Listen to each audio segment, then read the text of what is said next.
खबर एमपी के नरसिंहगढ़ से है, जहां करीब 44.54 करोड़ रुपए की लागत से बन रहे सीएम राज स्कूल भवन निर्माण में भारी लापरवाही और अनियमितताएं हो रही हैं। निर्माण के दौरान ही दीवारों में दरारें पड़ने लगी हैं, दीवारों से पानी रिस रहा है। ऐसे में अंदाजा लगा सकते हैं कि किस हद तक अनदेखी और अनियमितता हो रही है, लेकिन कोई ध्यान देने वाला नहीं है। मामले की जानकारी मिलने पर क्षेत्रीय विधायक मोहन शर्मा ने स्कूल बिल्डिंग का निरीक्षण किया और कहा कि अनियमितता को लेकर मुख्यमंत्री डॉक्टर मोहन यादव से मिलकर इसकी शिकायत करेंगे।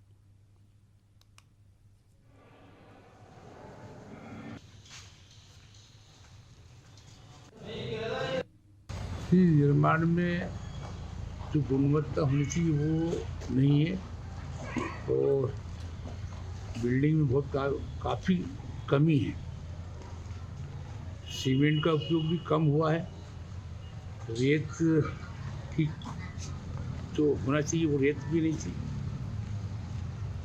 भविष्य में बच्चों के साथ खिलवाड़ हो सकता है। इसके लिए उच्च स्तरीय जांच के लिए चर्चा करेंगे और जांच कमेटी बनवा करके लिए इसका। ओबीसी आरक्षण को लेकर प्रदेश की सियासत ठंडी पड़ने का नाम नहीं ले रही है। इसी मुद्दे को लेकर करणी सेना और परशुराम सेवा संगठन ने मिलकर प्रेस कॉन्फ्रेंस की है। संगठनों ने ओबीसी आरक्षण को लेकर अपना विरोध दर्ज कराया है। प्रेस कॉन्फ्रेंस में उनका साफ कहना था कि या तो सभी वर्गों में समान रूप से आरक्षण दिया जाए या फिर आरक्षण पूरी तरह खत्म किया जाए। उन्होंने यह भी कहा कि वे किसी भी आरक्षण के खिलाफ नहीं हैं।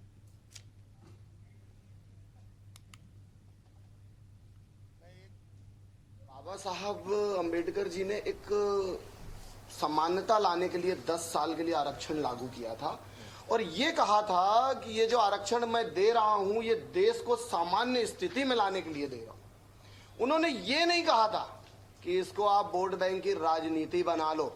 आज पक्ष हो या विपक्ष हो, आप दोनों को देखिए, वो सिर्फ और सिर्फ राजनीति के चक्कर में इस आरक्षण को बढ़ाते ही जा रहे।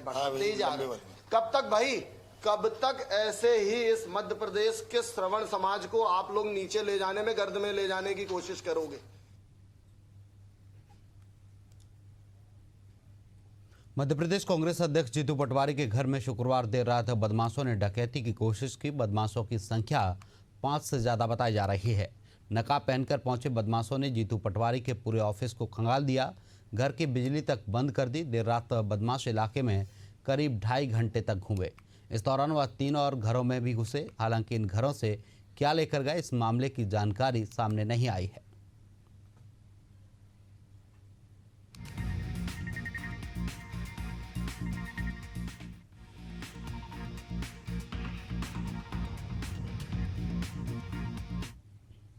ग्वालियर के मुरार थाना क्षेत्र में बच्चों के विवाद को लेकर 2 पक्षों में जमकर पथराव और फायरिंग हुई।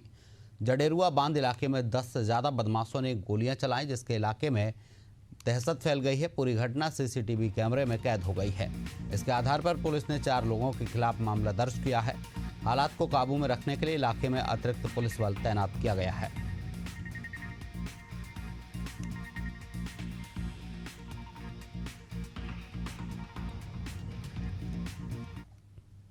मध्य प्रदेश के उज्जैन में दर्दनाक हादसा हुआ है, जहां रामघाट और शमशान घाट के बीच बने बड़े पुल से एक सफेद रंग की कार शिप्रा नदी में गिर गई।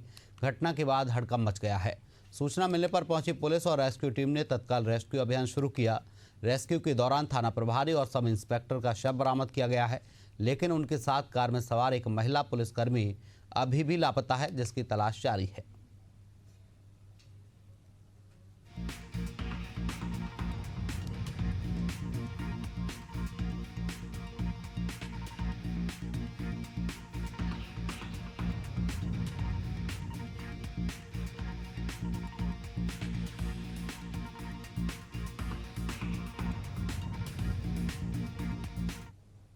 एक बहुत ही दुखद घटना हुई है। हमारे 3 साथी पुलिसकर्मियों को हमने खोया है।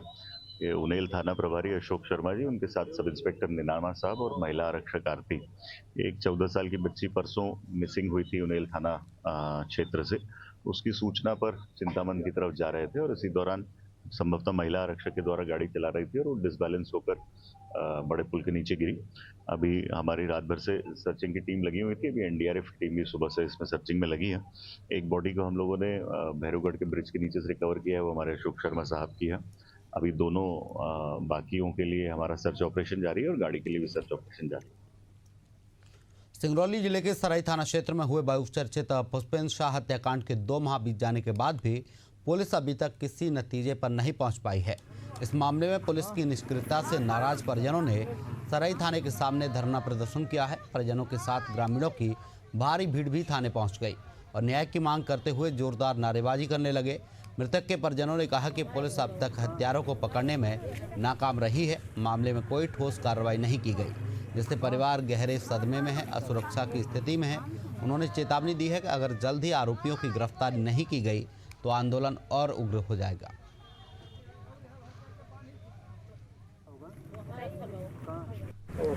मध्य प्रदेश के सिंगरौली जिले में एक अजबो-गजब घटना होती है और पुलिस लगातार छानबीन करती है। कंकाल तो बरामद होते हैं लेकिन खुलासे नहीं हो पाते।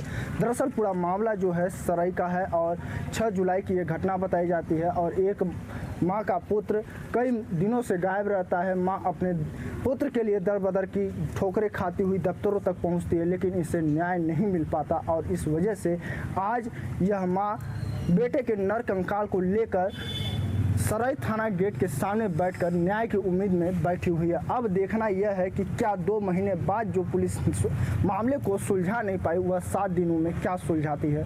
आश्वासन तो तमाम सारे हैं लेकिन अभी तक कार्रवाई सिर्फ कागजों तक ही सीमित है। सिंगरौली से मनु कुमार शाह, एशियन न्यूज़ भारत। 6 जुलाई को ऐसी सूचना थाना सराय में प्राप्त हुई थी कि गुमशुदा पुष्पेंद्र साहू रात में अपने पाली पे जाने के लिए घर से निकले थे, तो उसके पश्चात घर में वापस नहीं आए, जिस पर थाने में निशान कायम किया गया था। जांच की जा रही थी। उसी दौरान में दिनांक 19 जुलाई को एक नरकंकाल गांव में मिलता है, जिसकी पुष्टि पुष्पेंद्र साहू के रूप में हुई है, जिस पर थाने में अज्ञात आरोपी के विरुद्ध अपराध पंजीबद्ध किया गया है 113 बीएनएस की नई धाराओं के तहत, जिस पर आरोपी की पता तलाश की जा रही है। अंतर्राष्ट्रीय सीमा पर देश की फर्स्ट लाइन ऑफ डिफेंस कहलाने वाली बीएसएफ ने ऑपरेशन सिंदूर से सबक लेकर मध्य प्रदेश के बीएसएफ अकादमी टेकनपुर में स्कूल ऑफ ड्रोन वॉरफेयर खोला है। भारत में यह अपनी तरह का पहला व्यवस्थित स्कूल है जहां ड्रोन वॉरियर्स और ड्रोन कमांडोज तैयार किए जाएंगे। आधुनिक सामरिक चुनौतियों से लड़ने के लिए यह संस्थान सीमा प्रहरियों को विशेष रूप से प्रशिक्षण देगा। इसका मुख्य उद्देश्य ड्रोन वॉरियर्स और ड्रोन कमांडोज तैयार करना है। महानिदेशक ने ड्रोन कोर्स के प्रशिक्षुओं से मुलाकात की और भविष्य के लिए उन्हें शुभकामनाएं दी। स्कूल ऑफ ड्रोन वॉरफेयर के शुभारंभ पर ऑपरेशन सिंदूर के शहीदों को श्रद्धांजलि दी गई।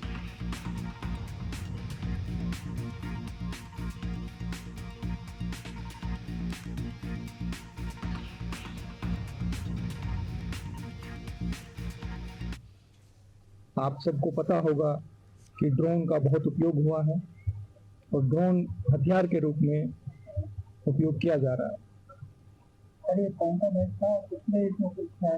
और इस ड्रोन की ट्रेनिंग के लिए बीएसएफ अकेडमी में स्कूल ऑफ ड्रोन वॉरफेयर स्थापित किया गया है और ड्रोन की ट्रेनिंग में ड्रोन कमांडोज और ड्रोन वॉरियर तैयार किए जाएंगे और ये एक नई पहल है और जिसका पहला बैच की ट्रेनिंग की शुरुआत आज से होने जा रही है।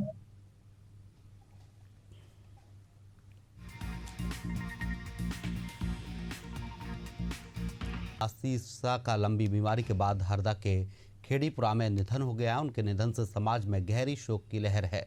नायब तहसीलदार भगवान दास तमखाने ने बताया कि स्वतंत्रता संग्राम सेनानी अब्दुल रजाक का निधन हो गया है, जिन्हें गार्ड ऑफ ऑनर दिया गया। उनके शव को तिरंगे में लपेटकर कब्रिस्तान ले जाया गया, जहां उन्हें राजकीय सम्मान के साथ सुपुर्द खाक किया गया है।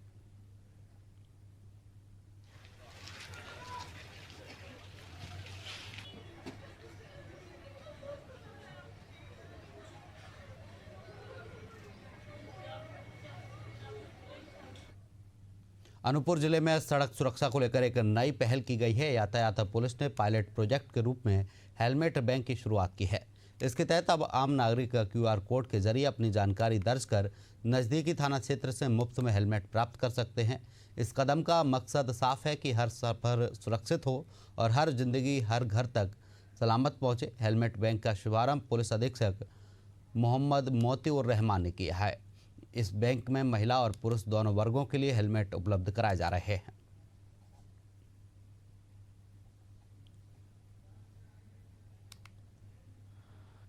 अनूपपुर जिले में लगातार सड़क दुर्घटनाओं में कमी लाने के लिए अनूपपुर ट्रैफिक पुलिस के द्वारा अनेक नवाचार किए गए।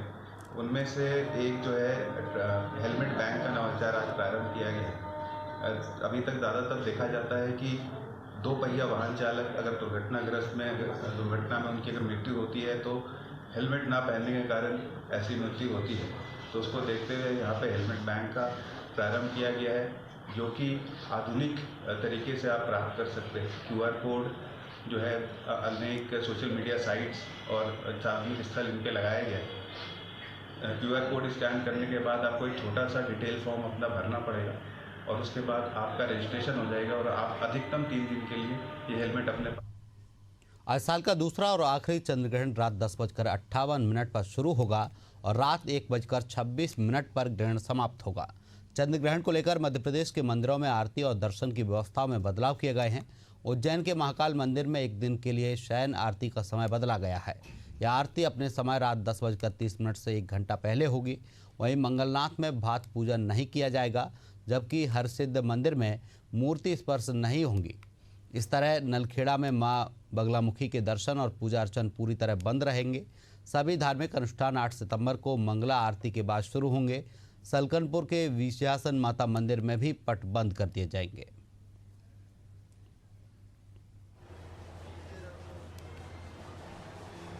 कि कल 7 सितंबर को चंद्रग्रहण होने के कारण मंदिर के पट जो है रात्रिकालीन 9:58 पर बंद कर दिए जाएंगे। तो शयन आरती रात्रि 9:30 बजे से और 9:58 तक रहेगी। उसके उपरांत पट बंद करने के उपरांत मंदिर में साफ़ सफाई की जाएगी और ग्रहण काल समाप्त होने के उपरांत भस्मारती के पूर्व जो है मंदिर में शुद्धिकरण किया जाएगा। चंद्रग्रहण होने के कारण अन्य क्षेत्र से प्रसाद का वितरण नहीं किया जाएगा। पूरे देश भर में 10 दिन तक गणेश चतुर्थी की धूम मंदिरों और घरों में दिखाई दी है। भगवान गणेश का सभी मंदिरों में आकर्षक श्रृंगार किया गया है। वहीं उज्जैन के सिद्धि विनायक मंदिर में अनंत चतुर्दशी पर सहस्त्र आवर्तन एकादशी पंडितों द्वारा पाठ किया गया है और विशेष आरती कर 51,000 मोदक का भोग लगाया गया। महाआरती में महाकाल मंदिर प्रशासक मुख्यमंत्री डॉक्टर मोहन यादव के बड़े भाई नारायण यादव प्रमुख रूप से शामिल हुए।